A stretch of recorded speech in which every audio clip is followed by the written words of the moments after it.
Bom, Fábio Umberg e eu estamos aqui para falar de um tema que a mim acompanha desde que eu era muito pequenininho, quando meu pai punha livros na prateleira de casa, lá na rua Inglês de Souza, no Cambuci, viu?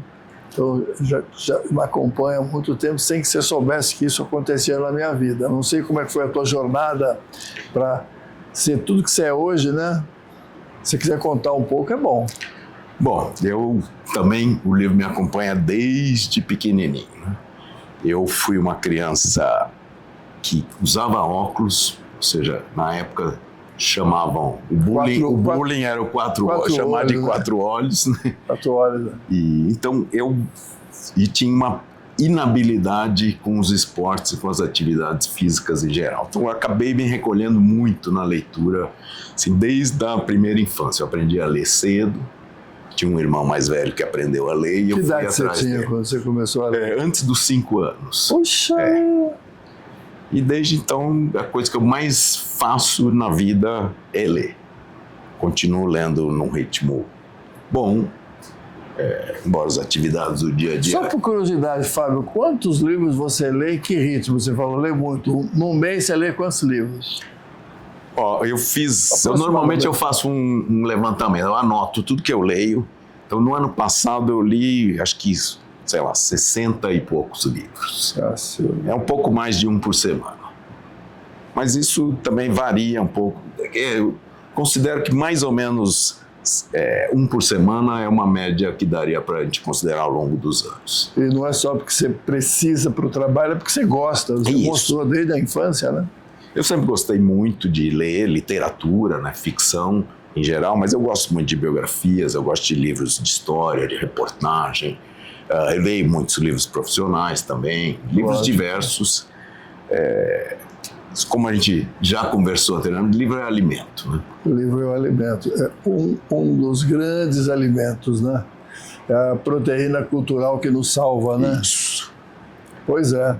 Olha, já que você falou de você, tem um paralelo na nossa história. Eu sou um pouco mais velho que você, mas tem uma história muito semelhante. Porque eu não aprendi a ler com 5 anos não, viu? Eu aprendi a ler com 7 só. Foi um acaso. Mas o meu pai, João Batista Troiano, ele tinha feito até o 4º ano primário, que hoje seria... Quarta série? Terceiro, quarta série. Já mudou tanto que eu já não sei. Não é série, é ano, né? Alguma coisa assim.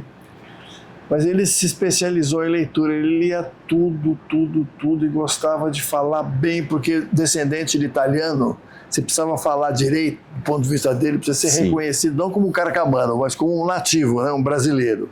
E corrigia sempre quando eu falava errado e tal. E encheu a estante de casa de livros, né? Eu lembro da grande coleção do Érico Veríssimo, Monteiro Lobato, Machado de Assis e tal. Eu comecei pelo Monteiro Lobato, lógico, né? Como você sabe, a gente até conversou sobre isso. E fui vindo e tal, eu não consigo também deixar de ler. Eu não leio que nem você, 60 por ano, você falou? Mais ou menos isso, Eu leio acho que uns 20 no máximo. Tá ótimo, você está muito acima da média. Qual é a média, né? By the way. Saiu recentemente uma pesquisa aí, Retratos da Leitura no Brasil, mostrando que a média de leitura de quem lê, né? Quer dizer, boa parte não lê nenhum. Mais de 50% da população não lê um livro por ano, que é muito baixo. Triste. Então, quem lê 10 é uma exceção já. Então, tudo bem, né? Muito bem, você está muito acima da média. Posso diminuir um pouco o ritmo? Pode diminuir o ritmo. Não consigo, né? E eu sou dos que lê mais uma coisa ao mesmo tempo. E eu também.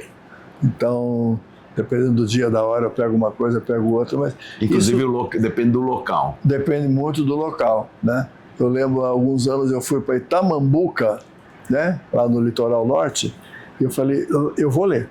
Eu vou pegar esse livro e vou ler lá. Eu peguei o Montanha Mágica, do Thomas Mann, fiquei lá uma semana, li inteirinho, li não, degluti, assim, uma coisa de uma leitura para aquele lugar, né?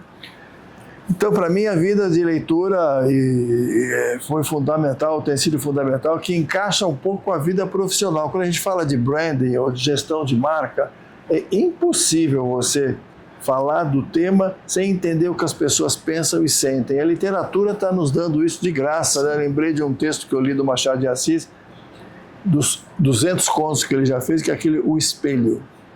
A história do Jacobina. Sim. Né? Que só conseguia se enxergar no espelho quando ele estava vestido com a farda. E eu falo, meu Deus do céu, será que nós estamos fazendo isso com as pessoas? A gente está criando marcas onde as pessoas só se enxergam quando consomem aquela marca, como se fosse o Jacobina com a fralda. Com a fralda não, perdão, com a farda. Não deixa de ser farda também né? é uma fralda, né? Eu acho que, assim, literatura, a leitura em geral, né, independente de ser ficção ou não, ela é repertório, né? É repertório. Ela, sim, eu vejo muito como da parte de prazer, de deleite, eu gosto muito. Quer dizer, eu não olho a leitura do ponto de vista utilitário. Eu leio porque eu gosto, não porque eu precise profissionalmente. Eu preciso porque ela é importante na minha vida. Aqui dentro do escritório, acho que muitas pessoas leem. Até daqui já saiu uma ideia que eu tive o orgulho de poder conduzir, que é um livro chamado Leio, Logo Existo, cujo título você criou, né? É um livro escrito por 22 pessoas, algumas aqui do escritório, outras não. E o que esse livro representa? Uma tentativa de recuperar em cada uma das 22 pessoas que livros marcaram a sua vida, né? Que papel eles tiveram, que referência eles deixaram. Então, eu acho que até aproveito para agradecer aqui publicamente o papel importante que você teve pelo título, pelo que você escreveu, porque você é um dos autores. Sim. E porque você fez esse livro acontecer, né? Você, eu, a Mag, né? A Vivian, mas você é o grande responsável pelo livro ter tomado vida. Acho que, assim, era uma das coisas que eu sempre me preocupei, assim, por que as pessoas leem pouco hoje? Eu vejo que a geração dos meus filhos, que hoje estão na casa dos 20, entre os 20 e os 30, lê muito menos, embora a minha casa esteja recheada de livros. Bacana. Lógico, tem outros estímulos, hoje você tem outras ocupações, outras distrações que retiram a pessoa da leitura. Mas por que a leitura é importante? O que te marcou, né? O livro traz muito isso, né? As marcas que a leitura deixou em cada um, o que ela representa na vida de cada um. E às vezes vários dos autores falaram de um livro específico, outros falaram de vários livros, mas eu mesmo falei de vários livros e de o que cada um trouxe e o que a leitura em geral traz para mim. A minha pegada lá, meu gancho foi o Monteiro Lobato, a primeira grande leitura. Eu li os 16 volumes, os 12 trabalhos de Hércules, os 2 últimos eu li 2 vezes, né? Me encantei por mitologia, etc. Uma coisa vai puxando a outra, né? E no meu livro, no meu texto do Leio, Logo Existo, eu falei das minhas viagens com o Pedrinho. O Pedrinho era um cara curioso e eu percebi na minha vida, isso tem muito a ver com leitura para mim, que eu sou apaixonado pelo que não está aparente na superfície. Sim. Às vezes me chamam até meio de chato. Pô, você não está achando que é isso? Não, peraí, acho que tem alguma coisa a mais, sabe? Um dia eu vou ser arqueólogo, vou chegar por baixo. Você usa muito esse termo de escavação, né? O tempo todo, porque eu acho que a verdade nunca está só na superfície. E foi o que eu fiz quando eu construí a minha carreira. Engenheiro químico, sociólogo, planejamento de comunicação e brand. Até que um dia um cara na GV falou para mim, professor, o senhor não sabe o que você quer da vida, né? Falou assim, na lata, né? Eu falei, não é bem isso. Aí eu expliquei que eu tenho uma preocupação com coisas que estão sempre por baixo, né? Como o caso de química. Sim. E a literatura o tempo todo mostra isso para mim, né? Eu li agora, acabei de ler um livro, até vou perguntar para você que você anda lendo, tá? É uma boa dica para quem está nos vendo também. Da Rosa Monteiro, Rosa Monteiro, brilhante, chamado Perigo de Estar Lúcido. Sim. Nossa Senhora, que muito coisa bom. Que chacoalhou, né? Que a gente tem essa ideia da lucidez como a luz que pode nos guiar, e ela fala como os desequilibrados geraram grandes obras na história universal, né? Então, você se descobre coisas dos livros que a vida depois te ajuda a materializar, entender melhor, etc. É isso, assim, hoje você tem uma bibliodiversidade muito maior à disposição, né? A gente, quando lia 40, 50 anos atrás, você acabava lendo Os ingleses, franceses, americanos, algum russo. Russo bastante. Italiano, alemão, mas você não chegava aos demais países. Você não lia nada de países africanos. Pouquíssima coisa do leste europeu, do Caribe, da América Latina. Na América Latina ainda teve o grande boom ali com Garcia Marques, Vargas Llosa, Cortázar e tal, mas a gente ficava restrito. Hoje você tem muita tradução direta, inclusive, coisa que também não existia. Os livros russos chegavam a nós por meio de uma tradução do francês, né? Nunca era tradução direta na época. Então hoje você tem acesso a coisas muito boas, autores, eu li autores haitianos, autores senegaleses, ultimamente. Você me indicou gente que muito até boa. hoje eu não li, você me indicou, que está lá encostadinho, eu vou ler ainda, de um autor africano. Agora você não vai lembrar, nem eu. Mas, pode ser. Até porque tem tantas alternativas, né? Recente? Hã? Recente, eu te indiquei? Uns 6 meses, vai. Depois eu vou... Não é a mais recôndita memória dos homens? É isso. Exatamente. A minha memória é boa, não é recôndita. Tá lá, eu quero muito ler, fazer uma indicação do Fábio, eu preciso ler. Né? Esse foi um dos grandes livros que eu li. Exatamente. Recentemente. E olha, eu sei quantas vezes já aconteceu de eu buscar quem trabalha comigo, como a Mirella, que nos dirige aqui nessa gravação, sabe disso, né? Quantas vezes eu já não puxei de livros ideias que entraram em projetos para clientes, projetos na área de branding, porque, meu Deus, a ideia está lá. Por que eu vou inventar o que o Machado de Assis já falou? Sim. Aquilo? Por que eu preciso inventar diferente? Entendeu? Você tira uma sacada. Nossa, o tempo todo eu faço isso. Às vezes tem gente que pode achar, pedante esse cara. Fica citando, né? Não. Mas não é porque flui quase que naturalmente. Então eu acho que nós estamos vivendo um momento em que essa necessidade de reaproveitar, a inteligência artificial para nos ajudar, para aproveitar a literatura universal, e isso tudo que você contou agora, de múltiplas fontes, né, ajuda a humanidade a ir para frente. Aliás, não é à toa. Quais são os países do mundo onde mais se leem? A Europa Ocidental. Da Europa onde? Mais para cima ou mais para baixo? Você fala muito em Alemanha, mas Suécia também, Escandinávia. E seria à toa que eles têm um nível de desenvolvimento... Tem alguma coisa a ver?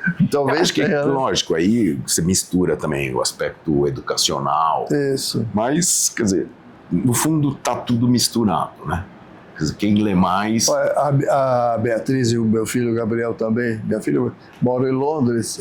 Às vezes quem está por lá bastante...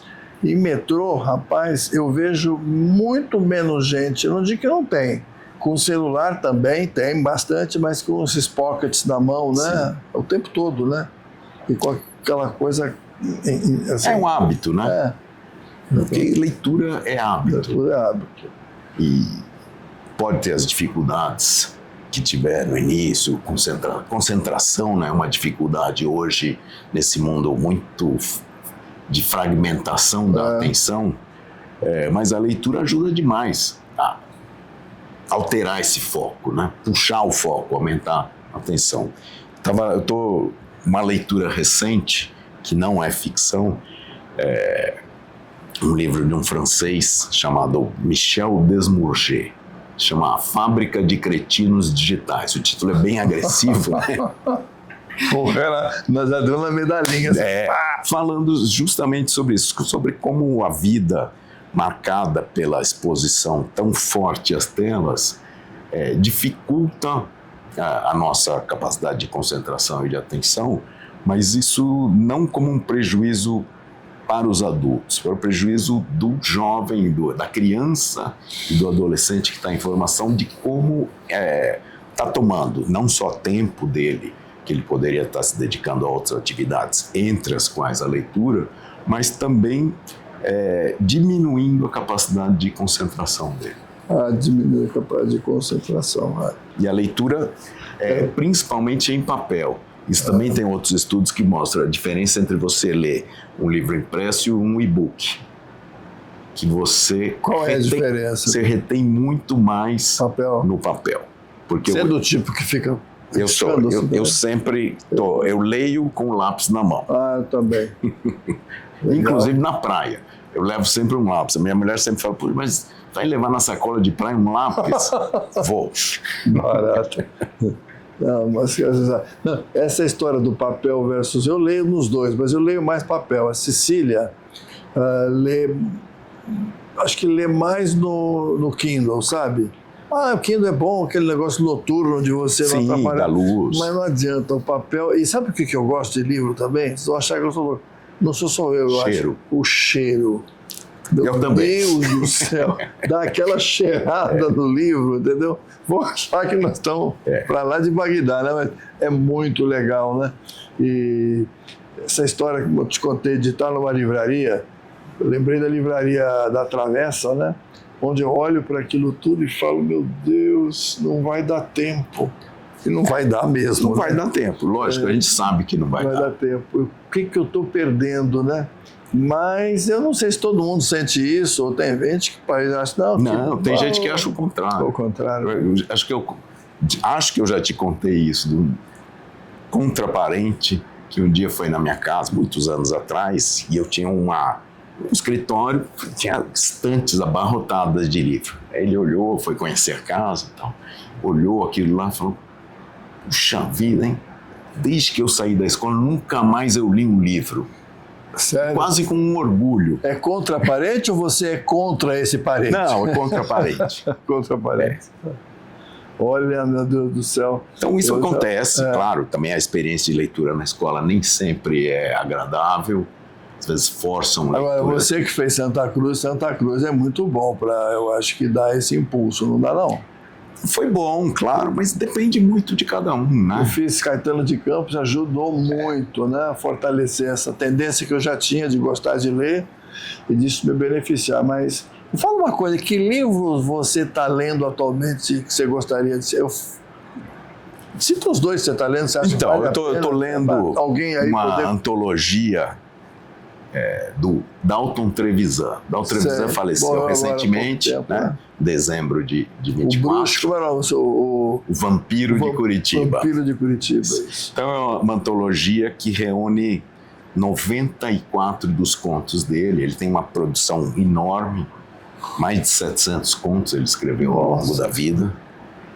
E tem coisas muito interessantes, em fases diversas, né? Quer dizer, como ele morreu aos 99 anos. Escreveu praticamente desde os 14. Então tem várias fases, super interessante, é um escritor assim, muito diferente, ele promoveu uma série de rupturas aí ao longo do tempo. Então, eu gosto muito de ler o Dalton Trevisan. Eu sempre leio também, ao mesmo tempo, um conto, um livro de contos, algum romance, algum livro de ensaios. Entendi. Tem sempre alguma coisa, várias coisas na minha cabeceira. Tá. Você não perguntou, mas eu vou falar. Não, eu ia perguntar. Então pergunta. E você, o que você anda lendo? Olha, eu li recentemente o livro da Rosa Monteiro, que eu já te falei, né? Eu li A Palavra que Resta, né? Aquele livro pequenininho, mas muito bonito, sobre uma vida nordestina, uma história dura de uma pessoa, que lembra um pouco, de algum jeito, o Torto Arado. Tem alguma conexão entre as coisas, né? E estou lendo agora, na verdade terminei ontem, né? Um livro sobre a vida da grande dama brasileira, da Helen Aimee. Exatamente, né? Sei. Que é o nome de uma pessoa que teve ligado aos meios políticos, foi amante do Getúlio Vargas, era uma coisa da cama para o palácio, vamos dizer assim. Ela foi muito influente, foi a grande dama brasileira em Paris, pouco conhecida, né? E o que há pouco tempo eu reli? Pouco tempo não, 2 semanas eu reli, meu Deus do céu, segunda vez. Reli, quer dizer segunda vez? Você pode me corrigir? Sim. Reli. Pode ser 3 vezes, não? Pode. Então foi 3 vezes. Muito bem, eu reli o Cidades Invisíveis, do Ítalo Calvino. Meu Deus do céu, o que é aquilo, né? Até tinha uma parente que está fazendo arquitetura, eu falei, Mariana, você não pode deixar de ler esse livro. Mas o que é isso, né? Eu expliquei para ela, então eu li Ítalo Calvino. E eu me lembrei de uma história muito gozada dessas pessoas, como o teu contraparente, né? Estava no aeroporto com um cara que trabalhava comigo, eu trabalhava com ele, íamos viajar, e chegou alguém que também era da equipe, mas não da empresa, era de um cliente, era da Johnson & Johnson. Sabe o profissional de marketing metidinho? Sim, sabe uma coisa? Sabido. Hoje seria um Faria Limer da vida, assim, alguma coisa assim, né? E o cara que estava comigo era o Jaci de Alencar, que lê muito também, e estava lendo Crime e Castigo, né? Aquele negócio assim, né? Desse tamanho. Calhamaço. Aí o cara olhou pro Jaci e falou assim, Jaci, o que você está lendo? Já com olhar como se ele estivesse segurando um bicho na mão, né? Ele falou, estou lendo Crime e Castigo. Ele olhou e falou, é bom isso? Como se ele jura que ele falou, sim, como se ele estivesse falando de um sanduíche. De um doce, de um sanduíche, uma coisa assim. Enfim, olha, esse é um assunto que não tem fim, né? Não tem fim, como literatura não tem fim, mas... Inclusive as leituras, né? Esse tema, só para a gente tentar ir amarrando aqui um final, é o tema da releitura, né? Quando você relê, o livro é outro também, né? Porque você é outro. Eu vejo muito isso com o filme, eu vejo muitas vezes o mesmo filme, várias vezes, A Revelia da Sicília, muitas vezes, sabe como é? Mas eu vejo, hoje na academia eu estava revendo, né, pela, sei lá, enésima vez, o Casablanca, só para tirar alguns trechos de falas que eu gosto de repetir, né? Sim. E assim por diante. Mas releitura é um negócio que você vê de um jeito diferente a cada vez que você põe a mão. E tem livros que são marcantes na sua vida, que vale a pena reler. Mas olha, pessoal, se puder dar conselho, pode dar conselho? Acho que faz parte. Por favor, lê. Profissionais de branding, profissionais de finanças, profissionais do agrobusiness, do que seja. Eu acho que leitura é uma fonte interminável de inspiração na nossa vida, sabe? E tem que passar desse limiar do sofrimento. Eu comparo isso muito com esporte, sabe? Sim. Você começa a fazer esporte, eu faço bastante, mas depende do esporte que você faz, é sofrido no começo, depois você começa a achar aquilo muito gostoso, tem que passar desse limiar. Então eu faço isso com leitura também, eu recomendo isso para todos, até para o pessoal que trabalha aqui. É isso aí, leitura tem que ser parte da sua vida, né? Tem que ser. Se você não está lendo, você está perdendo coisas muito interessantes. Por isso que o Leio, Logo Existo é um título maravilhoso, né? Que explica isso de uma forma real, porque testemunhos vivos de quem passou por isso na vida e deixou claro para todo mundo que essa leitura foi fundamental, né? É isso aí. Cada um de nós não seria quem é se não tivesse lido. No meu caso, agradeço muito ao meu pai, né, que não está mais aqui. Ele gostaria talvez de saber que o papel que ele teve para mim foi fundamental, que a escola Caetano, Instituto de Educação Caetano de Campos, né? Pouca gente acho que sabe o que é, também me ajudou muito, e o resto foi por minha conta. Porque também tem o seguinte, né? Alguém te empurra aqui, alguém te empurra para lá. Chega uma hora que você tem que ir sozinho, porque, como diz o Gilberto Gil, olha, como é que é a frase? É assim, a Bahia já me deu régua e compasso, meu caminho pelo mundo sou eu quem traço. Chega uma hora que é por tua conta, né? É isso aí, você tem que andar, né? Andar com suas próprias pernas. Mas é isso aí, valeu. Muito bom, Jaime. Obrigadão. Muitos livros para a gente ler, muitos livros para a gente criar juntos. Com certeza. Em breve, novos livros da CLA no mercado. Seguimos juntos. Juntos. Valeu.